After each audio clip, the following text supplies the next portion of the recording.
rumitnya orang berumah tangga tanpa panduan. Jadi suami tebak-tebakan kira-kira, jadi istri juga cuma meraba-raba, jadi anak hasilnya ya anak jadi-jadian, Pak. Karena orang tuanya juga tebak-tebakan saja. Karena di kita itu asal sudah saling cinta menikah, tidak pernah ada panduan bagaimana jadi suami, bagaimana jadi istri. Begitu lahir anak pertama dipanggil ayah dan ibu, belum pernah belajar bagaimana jadi ayah, bagaimana jadi ibu. Begitu punya cucu yang pertama dipanggilnya kakek dan nenek, padahal kita belum pernah tahu bagaimana caranya jadi kakek dan nenek. Bagaimana? Wong BI ini saja yang kantornya hanya sekecil ini, saya berkatakan kecil, sangat kecil dibandingkan dengan keluarga kita yang hasilnya adalah orang. Unsur terpenting di peradaban manusia itu bukan uang, bukan bangunan, bukan kendaraan, tapi manusia. Bapak Ibu inilah manusia yang membangun semua ini kan? Bapak Ibu orang-orang yang cerdas, yang soleh inilah yang membangun semua ini. Unsur terpenting di peradaban itu adalah manusia. Kalimat Sayyid Qutb rahimahullah dalam Fidhil Al-Quran, bahwa unsur terpenting adalah manusia. Karena itulah ketika kita di keluarga, kita didik hasilnya kan manusia, Pak. Anak-anak kita itu hasil. Maka benar, ini kalimat pembuka saya tentang bagaimana Sayyid Qutb bicara tentang bab ini. Ya, beliau mengatakan bahwa kalau lembaga-lembaga yang sebenarnya lebih rendah dibandingkan keluarga harus dipegang oleh orang profesional, seperti ini contohnya, maka keluarga yang menghasilkan manusia yang merupakan unsur terpenting harus sangat dipegang oleh orang yang sangat profesional. Sayangnya tidak ada sekolahnya, Pak. Bapak Ibu kan untuk duduk di sini kan sekolahnya udah lama dulu. Sekolahnya lama, pengalamannya panjang. Udah jadi di rumah tangga, coba sekarang lihat perhatikan. Apa ada, saya mau nanya, apa ada dulu Bapak Ibu yang kita nikah atau yang sudah mau punya mantu atau belum di sini? Itu apa ada gitu, begitu dulu kita datang melamar atau berencana baiklah mau menikahi anaknya seseorang gitu, kita datang ke orang tuanya, laki-laki datang ke orang tuanya, ada nggak bapaknya bilang begini, baik nak, kau suka sama putriku? Iya Pak. Minggu depan kau datang lagi, kau bawa laptop, kau presentasi bagaimana caranya kau didik anakku nanti, cucuku nanti. Pernah ada yang begitu? Gak ada kan? Gak ada. Besok saya lakukan di calon mantu saya, Pak. Loh ya, sekarang Pak Mahdi terima karyawan. Umpamanya Pak D ini nggak sembarang orang, Pak. Track recordnya jelas, keilmuannya jelas, pengalamannya jelas, kan begitu. Masa saya terima mantu? Saya terima mantu yang nanti hasilnya adalah unsur terpenting di peradaban ini, yaitu manusia. Masa asal terima saya? Terus muncul kalimat bijak orang tua, Pak. Kalimat bijak nih, sok bijak. Kalimat bijak nih, sudahlah, ayah sama mama nih, yang penting kau cinta, ayah mama setuju. Itu kalimat sok bijak, Pak. Loh, betul, Pak. Apalagi, mohon maaf, apalagi kalau anak-anak kita belum kita didik dengan baik, dia tidak tahu sebenarnya pilihan pasangan yang pas menurut Islam itu kayak apa. Tiba-tiba modalnya hanya cinta tadi itu, kemudian menikah dan orang tuanya mengatakan asal kamu cinta. Makanya berantakan semua. Sudah tidak tahu suami ngapain, istri apa, bagaimana suami, bagaimana istri, bagaimana Rasul, kejauhan Pak itu. Kita tidak pernah belajar, kita tidak tahu bagaimana jadi ayah, jadi suami, jadi istri, jadi ayah, jadi ibu, jadi kakek, jadi nenek.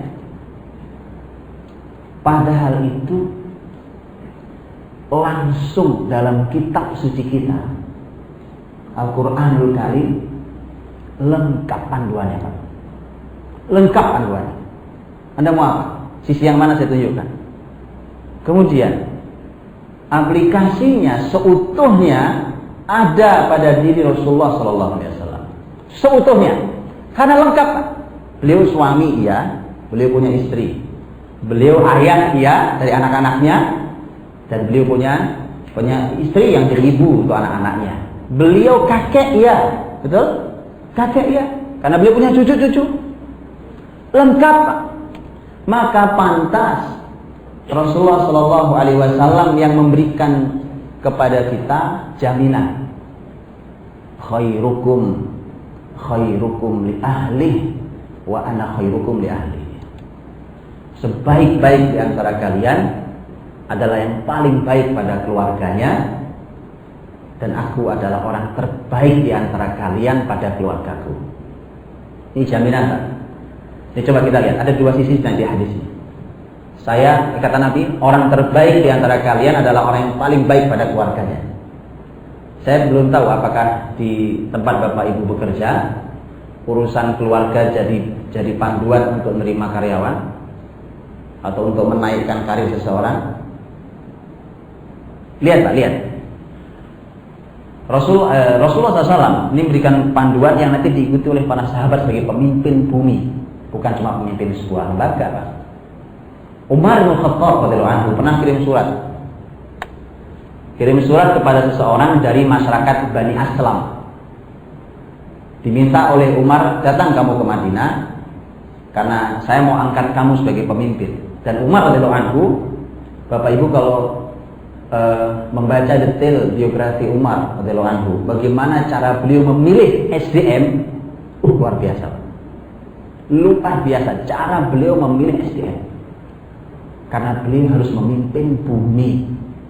Persia, Romawi, peradaban terbesar zaman itu tutup di tangan Umar radhiyallahu anhu.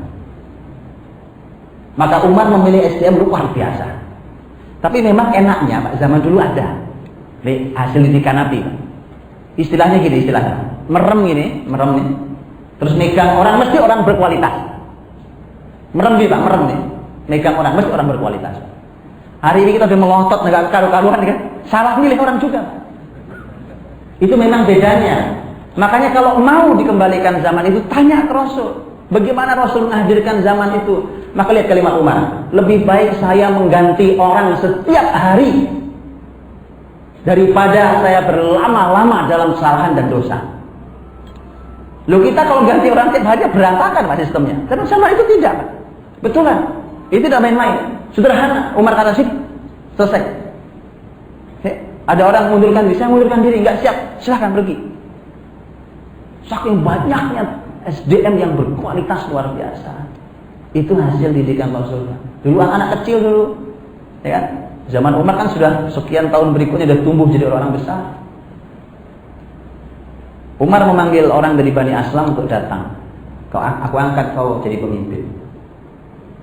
Begitu dia datang menghadap ke Khalifah Umar radhiyallahu anhu. Khalifah Umar ternyata lagi bermain sama anak-anaknya. Ya, namanya ayah, beliau pemimpin, tapi beliau ayah dan beliau punya cucu. Lagi bermain dengan anak dan cucunya. Namanya orang tua kalau main sama anak Pak, ya main, ya bercanda, ya guyonan, ya menciumi anaknya itu. Orang itu heran Pak. Karena bayangan orang Pak. Lihat Umar bin Khattab, Khalifah Muslimin, menutup Persia, menutup Romawi, orang besar. Ngebayangin aja begitu ketemu kan, kayak apa tuh orang ya? Begitu ketemu kan terbayang. Ternyata guyon sama anak kecil, main. Maka orang itu nanya, Anda ternyata main juga sama anak-anak. Pertanyaan itu buat Umar tidak lazim. Ini orang berilmu gitu tuh Pak. Orang nanya aja tahu ini gak lazim di pertanyaannya itu. Gak lazim pertanyaannya. Maka Umar bertanya, kamu punya anak? Dia bilang, iya saya punya. Tak pernah kau cium mereka? Tak pernah cium. Kata Umar, pulang.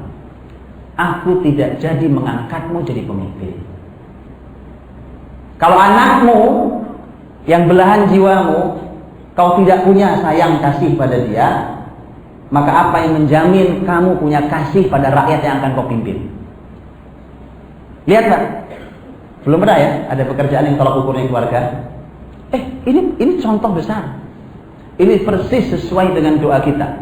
Walladzina yaquluna rabbana hab lana min azwajina wa dzurriyyatina qurrata a'yun waj'alna lil muttaqina imama. Al-Furqan 74. Orang-orang hamba-hamba Allah yang Maha Rahman, mereka berdoa, ya Allah Rabb kami, anugerahkan pada kami pasangan dan keturunan yang menyejukkan pandangan mata, dan jadikan mereka pemimpin bagi orang-orang bertakwa. Lihat, doa ini bermula dari menyejukkan pandangan mata, baru jadi pemimpin bagi orang bertakwa. Kenapa? Kalau saya, istri saya, anak-anak saya, mereka adalah belahan hidup saya, belahan jiwa saya. Saya yang punya hubungan emosional kuat saja saya tidak peduli, saya tidak bisa mimpin mereka, tidak ada kasih sayang. Dan saya mimpin masyarakat yang tidak ada hubungan apa-apa dengan saya, saudara, bukan kerabat, bukan, lebih tidak kasih, lebih tidak sayang. Gak jadi, Pak. Dicoret sama Umar, pulang, gak jadi. Hanya gara-gara salah nanya, Pak. Begitu milih orang, makanya Umar ketat memilih SDM itu. Karenanya dalam Islam, keluarga itu menjadi poin penting sampai dalam urusan pekerjaan. Tadi Pak Mahdi punya usulan luar biasa. Ketika indeksnya kita mulai tambahkan indeks kebahagiaan. Emang buat apa? Uang banyak gak bahagia, Pak? Semua ada Anda bahagia tidak, malah nyeksa ya. Apa indahnya? Apa indahnya hidup sekali ini? Tidak hasanah di dunia dan hasanah fil akhirah.